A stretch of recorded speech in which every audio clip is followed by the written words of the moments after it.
Fala, confeiteiros, estamos de volta depois de um longo período aí de um hiato parados aqui nesse canal. Os vídeos estavam sempre aqui para quem quisesse chegar, inclusive veio muita gente chegando, mas a partir de hoje este canal está de volta com os seus vídeos semanais, falando sobre confeitaria, de quem para quem gosta de confeitaria. Hoje também, nesta data em que este vídeo está sendo lançado, é o aniversário de 5 anos desse canal, né? Lá em dia 17 de julho de 2019 foi ao ar o primeiro vídeo desse canal e nenhuma data melhor do que essa para a gente retomar, reestrear, né? Começar pela segunda vez, recomeçar esse canal no dia do aniversário dos 5 anos do canal. Então hoje é um dia muito especial porque é o dia do aniversário do canal de 5 anos, é o dia de reestreia desse canal e nós também estamos rumo a 10 mil inscritos nesse canal, estamos pertíssimo chegando. Então antes da gente começar, o que a gente tem para começar aqui,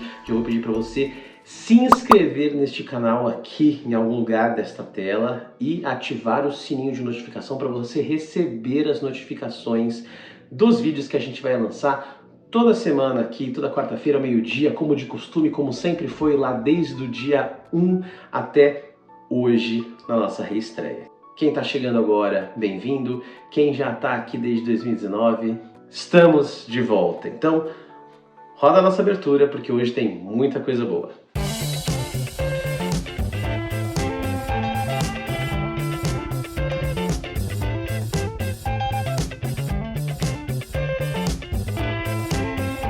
Para a reestreia desse nosso canal num dia de aniversário, hoje nós vamos fazer um preparo clássico da confeitaria, que inclusive nunca foi feito antes nesse canal. Quando eu comecei a pensar na retomada desse canal, eu comecei a pensar o que a gente vai colocar que a gente ainda não tem. E essa era uma dos preparos que eu falei, caramba, o canal tem 5 anos, a gente nunca fez cookies nesse canal, então hoje vai ser o dia que a gente vai fazer cookies. Então, cookie tradicional, um preparo clássico da confeitaria americana, de origem inglesa também, é o que nós vamos preparar hoje, um preparo fácil, simples, muito gostoso, né? E você vai ter hoje, aqui na cozinha do Gabs, o passo a passo desse preparo, beleza? Então, antes de mais nada, vamos falar um pouquinho da origem desse preparo tão maravilhoso que é o cookie, que tem uma fama de ter origem norte-americana, né, uma origem estadunidense, o que não deixa de ser verdade, mas as raízes desse tipo de preparo, como um biscoitinho ali sequinho, amanteigado, é de origem inglesa. Os ingleses colonizaram os Estados Unidos e trouxeram da Europa essa técnica de produção de biscoitos assados em pequenos pedaços, levemente amanteigados, desmancham na boca, e isso foi sendo aperfeiçoado ao longo do tempo. E há mais ou menos 100 anos atrás, por volta de 1930, ali, década de 30 nos Estados Unidos, a confeiteira Ruth Wakefield criou o que a gente conhece hoje como cookie, que é esse biscoito amanteigado, quebradiço, com gotas de chocolate, crocante por fora, levemente macio por dentro, que é a cara do que a gente conhece hoje como cookie, quando a gente fala de cookie, que é o que a gente vai produzir agora. Para essa receita, nós vamos começar, a primeira etapa é partir de um creme amanteigado. Então a gente vai levar para dentro de uma vasilha ou para dentro do bowl da batedeira, porque é possível a gente fazer esse processo aqui dessas duas formas. Vou levar a manteiga, essa manteiga sem sal, em ponto de pomada, ou seja, ela tá firme, porém pastosa, não tá dura igual ela fica quando fica na geladeira, mas também não é derretida, líquida, quente, tá? Então, manteiga em temperatura ambiente, ponto de pomada, eu vou levar ela para dentro de uma vasilha, ou uma vasilha que eu consiga mexer na mão, ou a batedeira. Dentro dessa vasilha eu vou colocar a manteiga em temperatura ambiente, vou colocar açúcar refinado, vou colocar também açúcar mascavo, vou colocar ovos e pasta de baunilha que eu estou usando aqui também, que vai ser um dos aromáticos da minha receita, tá? E com esses ingredientes, manteiga, açúcares, ovos e baunilha, eu vou fazer um creme, uma pasta amanteigada com açúcar, tá? Essa é a primeira etapa da nossa receita. E isso, no vídeo aqui, eu tô fazendo na mão, misturando a mão dentro de uma vasilha, porque é uma quantidade pequena, dá para fazer esse processo à mão tranquilamente. Mas se é uma produção maior, ou se você quer se livrar dessa etapa na produção fazendo outra coisa enquanto isso está batendo na batedeira, também dá. Geralmente essa etapa é feita na batedeira com aquele batedor mais grossinho que a gente chama de pá ou raquete. Não é o batedor de arame que faz claras em neve, por exemplo, porque não tem necessidade, tá? É só que eu quero misturar e homogeneizar esses ingredientes na manteiga, mas sem criar aeração nesse preparo, tá? Esse método que a gente está usando aqui, seja mexendo a mão, seja batendo na batedeira, ele é conhecido como método cremage, né? Que é quando a gente parte para o processo de fabricação de uma massa amanteigada quebradiça, saindo de um creme de manteiga. Vou misturar e bater isso muito bem até quando? Até ficar um creme homogêneo, cremoso, macio, com os açúcares, os ovos e a baunilha completamente misturados aqui, tá? Um adendo aqui, gente, aqui nesse vídeo, nessa receita, eu estou usando uma pasta saborizante de baunilha, que é uma pasta concentrada com pequenas sementinhas da fava de baunilha dentro, tá? É possível fazer também com essência de baunilha? Sim. É possível fazer também com a fava de baunilha in natura? Sim. É possível fazer com extrato de baunilha? Sim. Dá para você usar todas as possibilidades de aromatizar essa massa com todos os jeitos que a baunilha é entregue pra gente no mercado, tá? Qual que é a diferença? Se você for usar uma essência artificial concentrada, coloca um pouquinho, porque senão o aroma fica muito predominante.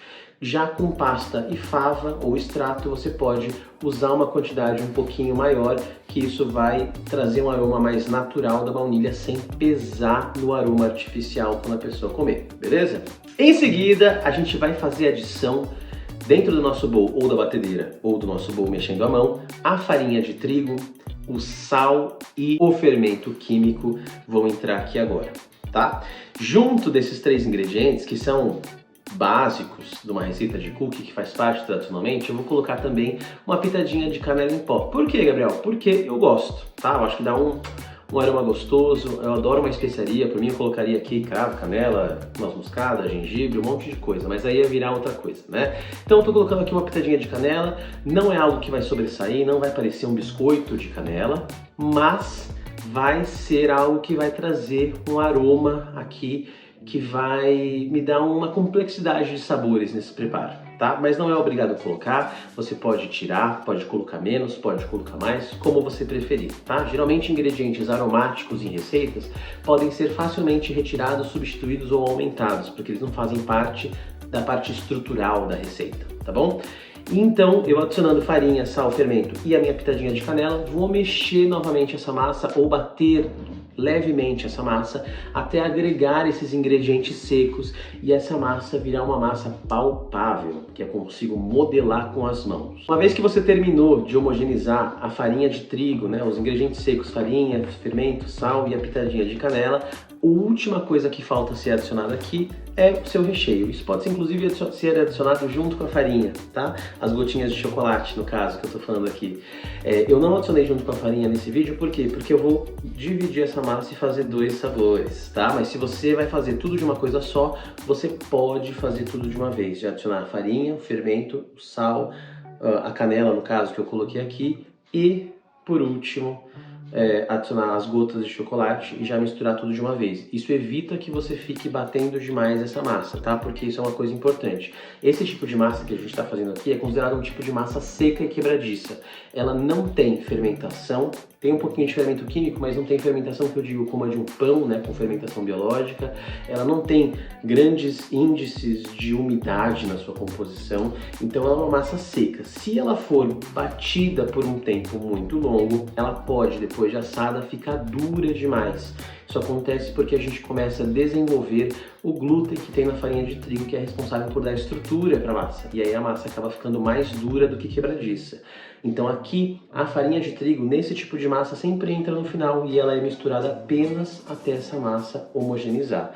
Uma vez que homogeneizou, ou seja, todos os ingredientes se misturaram por completo, eu paro de mexer. Não é um tipo de massa que eu fico sovando sem necessidade, tá? Então aqui nesse vídeo eu vou fazer a adição das gotas de chocolate. Aqui eu estou adicionando gotas de chocolate, eu fiz uma mistura de gotas de chocolate branco, gotas de chocolate ao leite e gotas de chocolate 50% cacau. tá? Mas você pode fazer só com leite, pode fazer só com branco, só com 50, só com meio amargo, só com 70, enfim, o que você preferir.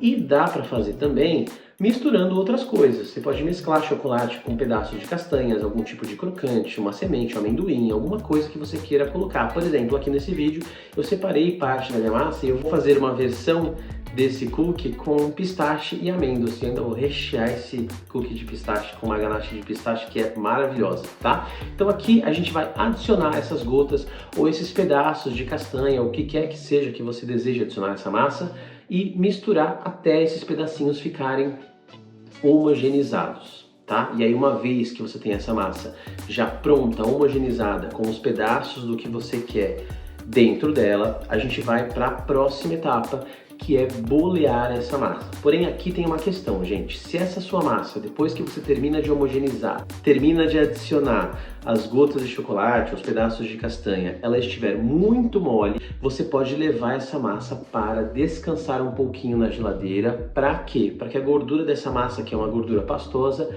resfrie e endureça. Então no caso da nossa massa aqui que leva manteiga, você poderia levar essa massa para a geladeira, ela vai ganhar uma consistência mais firme e aí então você dá sequência na modelagem, tá? Outra questão que poderia fazer você querer descansar essa massa agora é caso você não fosse preparar esse processo de bolear e assar agora. É possível sim você preparar essa massa e congelar esse bloco de massa ou resfriar esse bloco de massa na geladeira até o momento de você bolear, tá? Não tem problema nenhum.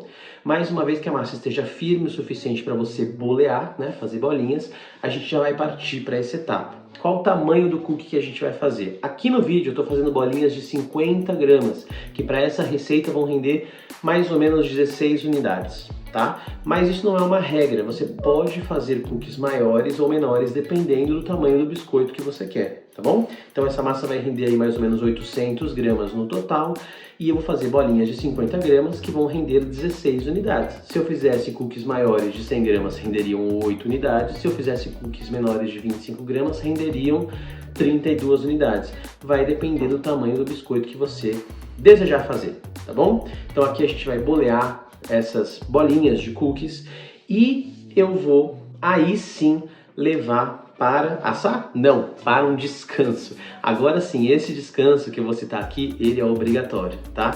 Eu preciso, depois que essa massa for boleada, antes dela ir ao forno, eu preciso que ela vá para o freezer, tá? Ou para a geladeira por mais tempo, mas de preferência ao freezer. Por quê? Eu quero que essa bolinha de massa crua fique bem dura, quase como se ela tivesse congelada. Se tiver congelada não tem problema, mas se for para ser menos de congelada, que seja quase congelada. Eu preciso que essa bolinha de massa crua fique bem durinha.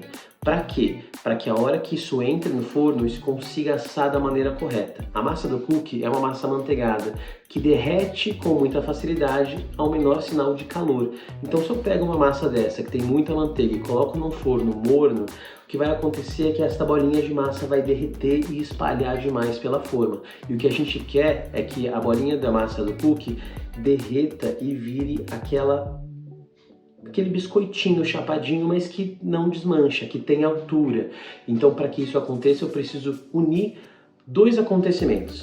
Uma massa boleada bem fria, quase congelada, a um forno pré-aquecido bem quente.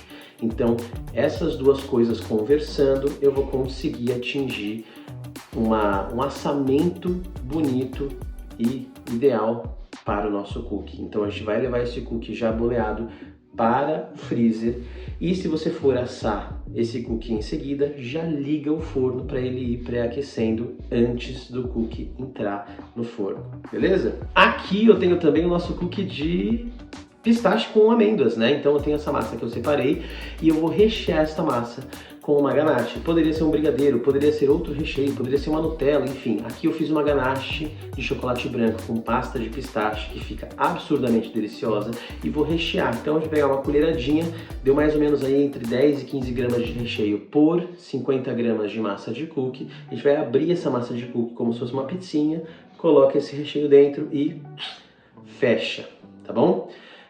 E aí, termino de bolear e também levo esta bolinha de cookie para o freezer até gelar e ficar bem durona. A regra aqui é a mesma, tanto para o recheado quanto para o sem recheio. E este recheio, onde é que ele está? Ele ainda não está em lugar nenhum, gente. Por quê? Porque este vídeo aqui eu estou focando na gente falar das massas de cookie. Tá? Como que é o processo de fabricação, os cuidados que a gente tem que ter no processo de assamento.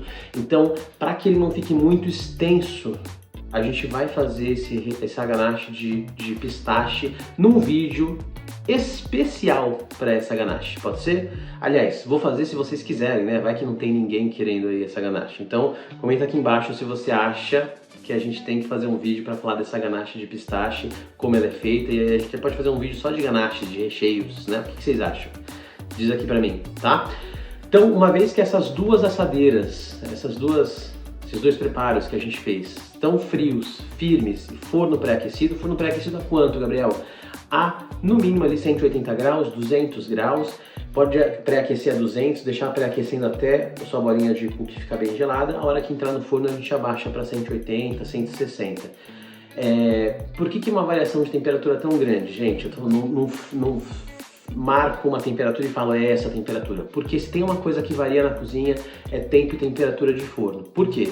Dependendo do forno que você tem, ele pode ser mais ou menos potente que o meu, tá? Dependendo do tamanho do cookie que você estiver fazendo, ele pode demorar mais ou menos tempo no forno do que o meu. Então não tem como eu precisar para você exatamente qual é a temperatura e a potência e o tempo de forno, sem que haja algum tipo de variação dependendo do ambiente onde você está. Isso vale para qualquer coisa que for assada. Você consegue padronizar em um forno específico. Então, se eu tenho um forno dessa marca que funciona dessa forma e tem essa regulagem, eu consigo padronizar nele. Mas a partir do momento que eu faço em outro lugar, eu tenho que conhecer o equipamento do outro lugar para dizer exatamente qual foi a temperatura que funcionou melhor. Então, aqui no meu forno, eu pré-aqueci a 200 graus, depois eu assei a 180. E o tempo de forno deste biscoito no meu forno variou ali entre 18 e 25 minutos. Por que tem uma variação? Porque eu tenho pontos também que eu posso escolher para o meu cookie, tá? Isso é interessante. Se você quer um cookie que seja mais cremosinho por dentro, mais molinho por dentro, você assa menos. Se você quer um cookie que seja completamente crocante, você assa um pouquinho mais. Qual que são as referências que você tem de tiragem de forno? O seu cookie vai começar uma bolinha de massa crua e congelada. Conforme ele for esquentando, ele vai se espalhando na forma. E aí ele vai perdendo o brilho que tem a manteiga ainda crua e vai ficando opaco. Ficou completamente opaco, começa a notar na borda, embaixo do cookie, se começou a ganhar cor. Começou a ganhar cor, primeiro ponto. Já tiro aí para que ele seja cremoso no meio, tá? Quando sai do forno, todos os pontos vão estar moles. Se você puser a mão e falar, eita, mole, por quê? Porque tem muita manteiga e ele tá quente, então ele vai ser mais molinho. Quando esfriar e chegar em temperatura ambiente, ele ganha consistência e aí é a consistência real que ele vai ser pro resto da vida dele, tá? Então o primeiro ponto ficou opaco, começou a querer ganhar cor embaixo, tirei. Depois, segundos e terceiros pontos é quando ele começa essa cor a subir para as bordas e se eu sinto com o meu dedo na superfície dele, ele vai ficando um pouquinho mais fininho. Porém, em todos os pontos, a hora que ele sai do forno, dá a impressão ainda que ele tá macio, que ele tá mole, mas depois que ele esfria é que ele ganha a consistência que ele vai ser para comer, tá bom? Então, perto de 25 minutos, 30 minutos ele vai ser mais duro, mais crocante. Perto de 20 minutos, 18 minutos ele vai ser mais molinho, mais cremosinho no meio. Porém, cuidado, porque se o cookie for maior do que o meu, vai demorar mais. Se for menor do que o meu, vai demorar menos. E aí você vai regulando esse tempo de forno também. Outro detalhe que eu fiz aqui no vídeo, que vocês devem ter visto, eu coloquei algumas gotas de chocolate em cima do cookie. Por quê? Porque aquele cookie que a gente tem como imagem, né, que a gente imagina visualmente como ele que é um biscoitinho com umas gotinhas em cima dele, ele é algo que organicamente pode ser que não aconteça, porque como você misturou as gotas de chocolate na massa, pode ser que nenhuma delas fique aparente a hora que você assa. Ficam todas lá dentro e a superfície do cookie fica lisa. Lisa no sentido de não ter gotas de chocolate. Então se você quer que ele tenha esse aspecto com gotas visíveis, eu sugiro que vocês coloquem umas gotinhas propositais em cima da bolinha congelada de vocês, da bolinha de massa crua de vocês, antes de levar para o forno, que daí a hora que assar, aquelas gotinhas vão garantir aquele aspecto com gotas na superfície do seu cookie, tá bom? E outra coisa também é que aqui eu usei gotas de chocolate, mas se você não tem gotas de chocolate, pode picar uma barra de chocolate e colocar misturada no cookie, não tem problema nenhum, tá bom? Uma vez que esses cookies estão assados, a gente deixa resfriar até a temperatura ambiente e o nosso resultado é essa maravilha que vocês estão vendo aí, gente. No de pistache fica um recheinho ali no meio que vai me ajudar a dar cremosidade e sabor de pistache, que eu coloquei aquela ganache. No cookie com gotas é aquele tradicional que tem um meio mais tenro, a parte externa mais crocante, as gotinhas de chocolate levemente derretidas, que fica uma delícia. E aí, meus amigos, é só comer ou comercializar também, né? Se você for comer, bom apetite; se você for vender, bons negócios também, né? É um produto que ele é muito apelativo em termos comerciais, porque é um produto que, apesar de não ser um clássico brasileiro, ele é muito bem aceito aqui e ele é de fácil produção e armazenamento também. Tá bom? É um produto que, se você tem em produção para venda, você já pode ter massa feita, boleada e congelada e só ir tirando do forno e assando conforme a necessidade, beleza? Bom, meus amigos, espero que vocês tenham gostado do vídeo de hoje, espero que vocês tenham gostado do retorno deste canal. E é o seguinte, gente, já tem vídeo da semana que vem, já tem o vídeo da outra semana, já tem o vídeo da outra semana, então tá tudo sendo preparado com muito carinho para vocês.